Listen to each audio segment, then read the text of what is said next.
Foolish? No, no. Here's foolish. Okay, we have incredibly expensive, effective ads from Udall. It's Udall versus our guy Corey Gardner here in Colorado. And here's the gist of all the ads. Corey Gardner is going to force rape victims to carry the child of their rapist. Yes. A position that Corey Gardner doesn't even hold. Okay?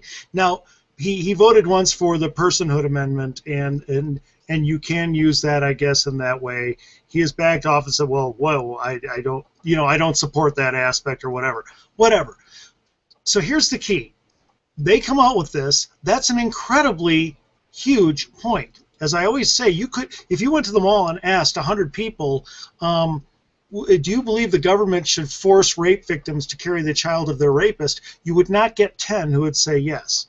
It's an absolutely death knell issue to hold that position, until we move the needle otherwise. But I'm just saying right now, here's the response from the Republicans here in Colorado.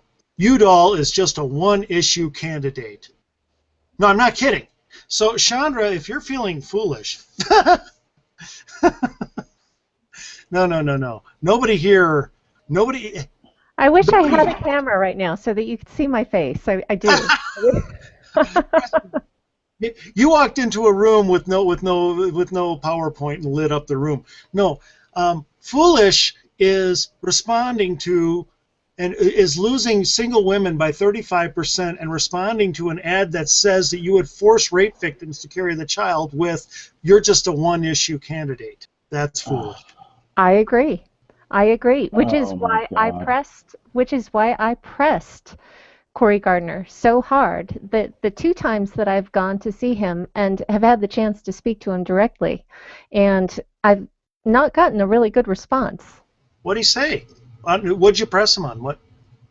I've pressed him on those very issues that you just spoke about. I asked him how he was going to combat the false advertising that we're seeing constantly on television. I mean, it's every time I turn on the television, he is too extreme for Colorado. And I said, I don't see you saying that this is false. I don't see you combating this message that's being put out about you. And like Corey has said, a lie that isn't torn apart becomes a truth eventually.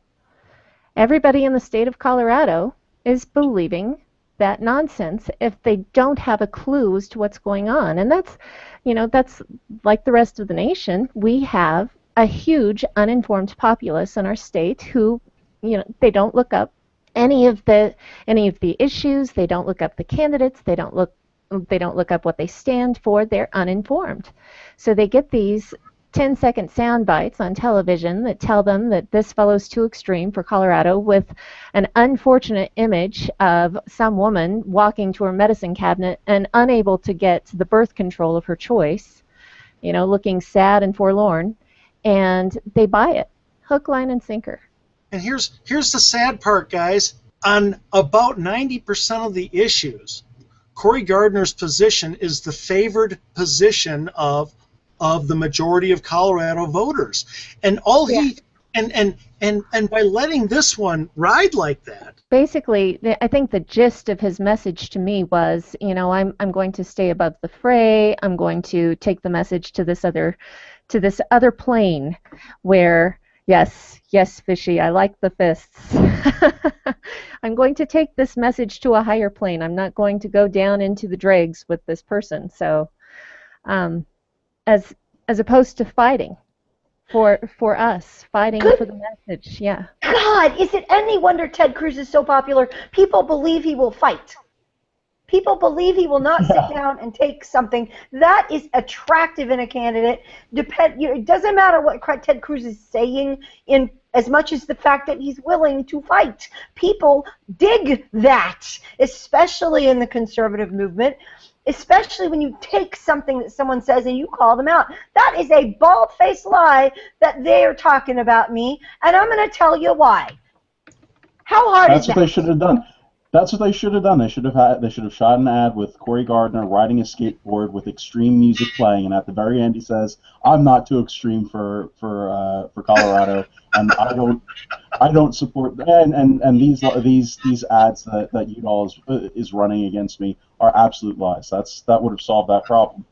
Anybody want to bet money that Corey Gardner is getting advised by a professional consultant to not be dirty and to not play tough? And same guy who told McCain not to take on Obama and told Romney not to take on Obama? Guys, let me tell you how bad this is. I was when I spoke up in Greeley, Corey Gardner's office, I think I might have mentioned this, is upstairs in the building where I spoke. His secretary is one of the people who was involved in having me speak there. This group was so taken with, because at one point, afterward, because I only did a half hour, because they said they only wanted a half hour because they had to do it quickly, so I did. It wound up being an hour because they kept asking questions. And one was what they thought Corey should be doing on this, and I said, you do the Newt Gingrich approach. The first thing you do is take away the strength of the other side's position, then bring yours. You always take away their thunder. You don't leave their thunder out there and then try to insult the public by saying they shouldn't care about the thunder. Okay?